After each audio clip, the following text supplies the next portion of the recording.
Let me ask you something. Does being a Christian mean you turn a blind eye to evil? Or does it mean you walk in truth and wisdom? Because lately, I've been seeing too many folks confusing grace with gullibility and calling it godly.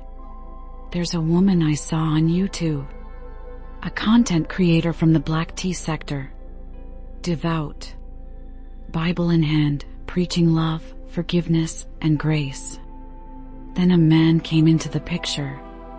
A man later exposed as a registered sex offender, and not just that, his victim was his own daughter. Everyone else backed away, but not her. She said, "I'm a believer.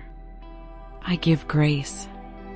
She embraced him publicly, supported him, ignored the warnings, ignored his record. And now, after all that, she's online, crying. Why? Because he scammed her, took her money, used her. Now she's cutting him off. Let's talk about this. Because this ain't just her story. This is the story of so many believers. Good-hearted people, hiding behind scripture, using grace as a smokescreen for poor judgment. People who think that being Christian means turning off your brain, silencing your gut, and calling it love. But let me ask you again, is that really what Jesus taught? Let me tell you what the Bible actually says. Proverbs chapter 22 verse 3, "The prudent sees danger and hides himself, but the simple go on and suffer for it." Matthew chapter 10 verse 16, "Behold, I send you out as sheep among wolves. Therefore be wise as serpents and harmless as doves." 1 Corinthians chapter 5 verse 11, "Do not associate with anyone who claims to be a brother or sister, but is sexually immoral, greedy, an idolater, slanderer, drunkard, or swindler. Do not even eat with such people." 1 John chapter 4 verse 1, "Beloved, do not believe every spirit, but test the spirits to see whether they are from God." Psalm chapter 101 verse 7, "No one who practices deceit shall dwell in my house. No one who utters lies shall continue before my eyes." Romans chapter 16 verse 17, "I urge you, watch out for those who cause divisions and put obstacles in your way, contrary to the teaching you have learned. Keep away from them."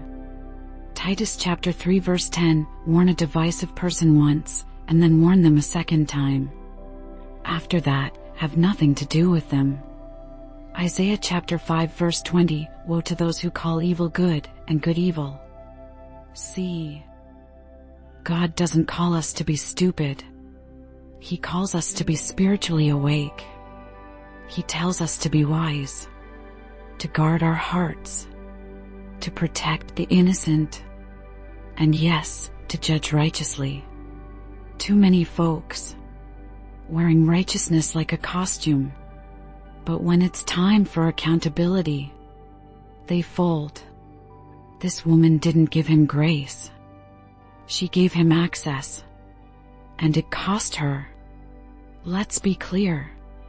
Grace doesn't mean giving evil a free pass.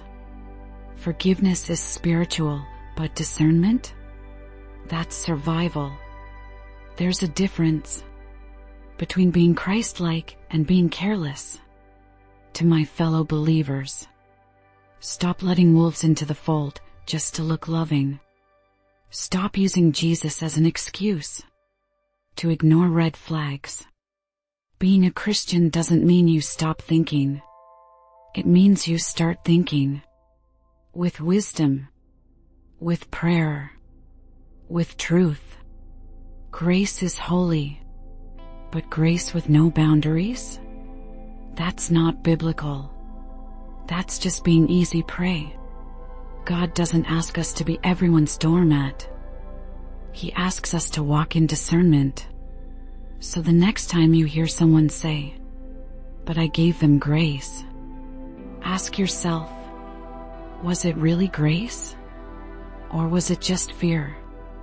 Fear of confrontation, fear of judgment, fear of being seen as unloving. Because sometimes the most loving thing you can do is tell the truth and walk away. If this message stirred something in you, don't just scroll past it. Like it, share it, and drop a comment. I want to hear what you think about grace, wisdom, and walking in truth. And if you haven't already, go ahead and subscribe. Because over here, we don't do surface faith, we go deep.